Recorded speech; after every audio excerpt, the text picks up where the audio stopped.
Hi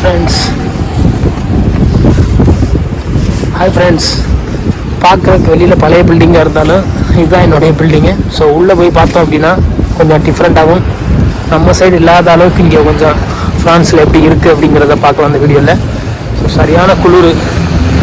building தான் பழசு, ஆனால் உள்ள திங்ஸ் எல்லாமே புதுசு. வாங்க ஒன்றா பார்க்கலாம்.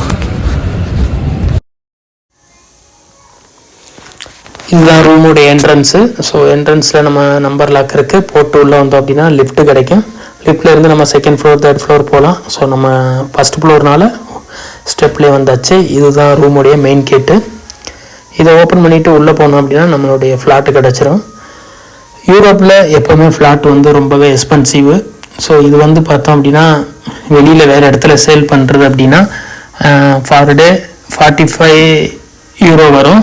ஸோ ஒரு யூரோ நம்ம ஒரு காசுக்கு இப்போ 93 போகுது. ஸோ கால்குலேட் பண்ணிக்கிறங்க. ஒரு ஆளுக்கு ஒரு ரூம் தான் கொடுப்பாங்க. ஸோ அந்த அளவுக்கு ஒரு ஃபெசிலிட்டிஸ் அதான் யூரோப் கண்ட்ரி. மற்ற நாடு மாதிரிலாம் ஒரு ரூமில் 5 பேர் 6 பேர் அந்த மாதிரிலாம் இருக்கக்கூடாது. இந்த நாட்டோடைய சட்டம் அப்படி. அதனால் ஒரு ஃப்ளாட்டில் ஒரு ஆள் இல்லை 2 பேர் தான் இருக்கும்.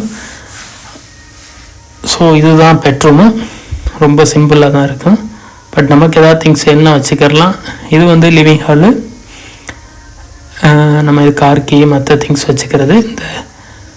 இதுதான் லிவிங் ஹாலு. ஸோ இங்கே ஒரு டிவி.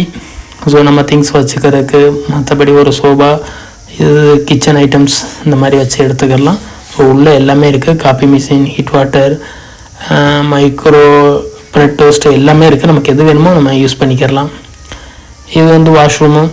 ஸோ எவ்ரி 1 டே வெளியில் இருந்தால் நமக்கு ரூம்லாம் க்ளீன் பண்ணி கொடுத்துருவாங்க. ரூமுடைய அந்த டெம்பரேச்சரை ஃபாலோ பண்ணுறதுக்காகவே எல்லா இடத்துலையும் இந்த மாதிரி ஒரு ஹீட்டர் ஃபிட் பண்ணி வச்சுருப்பாங்க. இது ஆட்டோமேட்டிக்காக